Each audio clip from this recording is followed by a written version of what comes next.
তুর্কির একটি জনপ্রিয় মিষ্টি তুলুম্বা মিষ্টি, উপর থেকে ক্রিস্পি আর ভিতরে রসালো। যে একবার খাবে বলতে বাধ্য হবে জাস্ট ওয়াও। আসসালামু আলাইকুম এভরিওয়ান, কেমন আছেন সবাই? আশা করছি সবাই অনেক অনেক ভালো আছেন। আজকে আমি তৈরি করে দেখাচ্ছি তুর্কির একটি জনপ্রিয় ডেজার্ট। এত রসালো একটা মিষ্টি, এটা যে কেউ ঘরে খুব সহজে বানিয়ে নিতে পারবেন। আমার তো মনে হয় এই মিষ্টিটা যে একবার বানিয়ে খাবেন সে অন্য মিষ্টি খাওয়া ভুলে যাবেন। মিষ্টিটা দেখে বুঝতে পারতেছেন কতটা লোভনীয় হয়েছে। তো কথা না বাড়িয়ে চলুন রেসিপিটা শুরু করা যাক। যাই হোক, ফার্স্টে আমি চিনি শিরাটা করে নিব। চিনি শিরাটা করার জন্য 2 কাপ চিনি দিয়ে দিচ্ছি আর 1.5 কাপ পানি দিয়ে দিচ্ছি। আর এই চিনি শিরাটা একটু ঘন হবে, এজন্য চিনির পরিমাণটা বেশি থাকবে আর পানির পরিমাণটা কম থাকবে। তারপরে আমি এখানে 2-3টা এলাচ আর একটু ঘি দিয়ে দিয়েছি যাতে ঘিয়ের ফ্লেভারটা পাওয়া যায়, আর একটু লেবুর রস দিয়ে দিয়েছি যাতে শিরাটা জমাট বেঁধে না যায়। আমি এখানে শিরাটা বেশিক্ষণ জাল করব না, কয়েকটা বলক আসলে আমি নামিয়ে ফেলবো। শিরাটা জাল করে ঘন করা যাবে না। তো এখানে আমি ডোটা বানানোর জন্য আরেকটা ফ্রাই প্যান চুলায় বসিয়ে 1 কাপ পানি, স্বাদ মতো লবণ আর 2 টেবিল চামচ ঘি দিয়ে দিয়েছি। আপনার চাইলে এখানে 2 টেবিল চামচ বাটার অথবা তেলও ইউজ করতে পারবেন, কোনো সমস্যা নেই। তেল দিলে হবে কি, ঘি অথবা বাটারের এই স্মেলটা পাওয়া যাবে না, এই আর কি।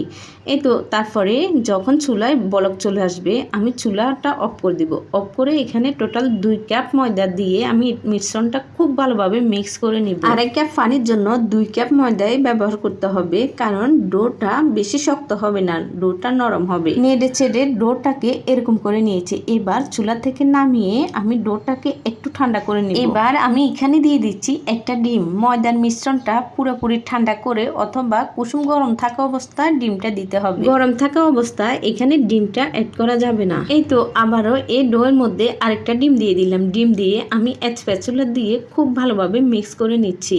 এখানে ডিমের সাথে ডোটাকে খুব ভালোভাবে মিক্স করে নিতে হবে। যাই হোক, আরও একটা ডিম দিয়ে দিলাম। ডিম দিয়ে এবার আমি হাতের সাহায্যে মিশ্রণটাকে খুব ভালোভাবে ডিমের সাথে মিক্স করে নিব। প্রথম দিকে মনে হবে ডিমটা মিশতে চাচ্ছে না, তবে নাড়াচাড়া করে মিক্স করতে করতে দেখবেন এরকম একটা স্টিকি ডো তৈরি হয়ে গিয়েছে। তুলুম্বা মিষ্টির জন্য আমি এখানে একটা 6B নজল নিয়ে নিয়েছি।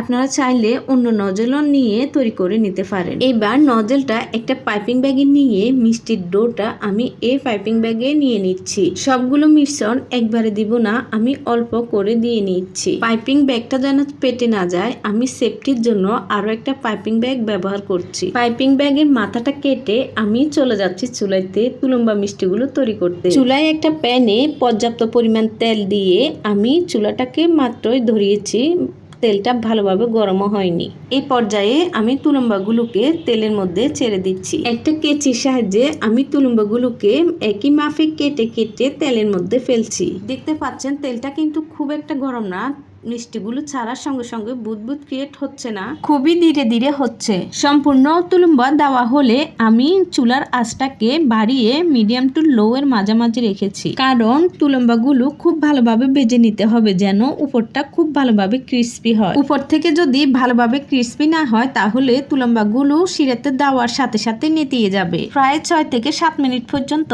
এই তুলুম্বা মিষ্টিগুলো আমি খুব ভালোভাবে ভেজে নিয়েছি।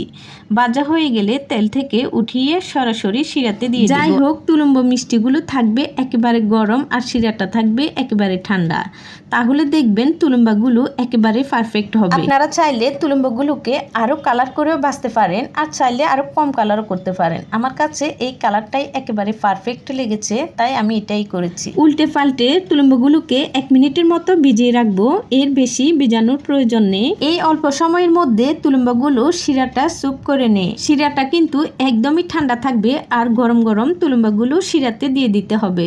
তারপরে শিরা থেকে ছেঁকে তুলুম্বা মিষ্টিগুলোকে আমি উঠিয়ে নিচ্ছি। যাই হোক, মিষ্টিগুলো কতটা পারফেক্ট আর কতটা ক্রিস্পি হয়েছে আপনারা দেখে নিশ্চয় বুঝতে পারতেছেন। ভিতরে কতটা রসালো হয়েছে আর কতটা ক্রিস্পি হয়েছে আপনারা আওয়াজটা শুনে বুঝে নিয়েছেন। তো রেসিপিটা কেমন লেগেছে অবশ্যই কমেন্ট করে জানাবেন। আজ এই পর্যন্ত, সবাই ভালো থাকবেন। আল্লাহ হাফেজ।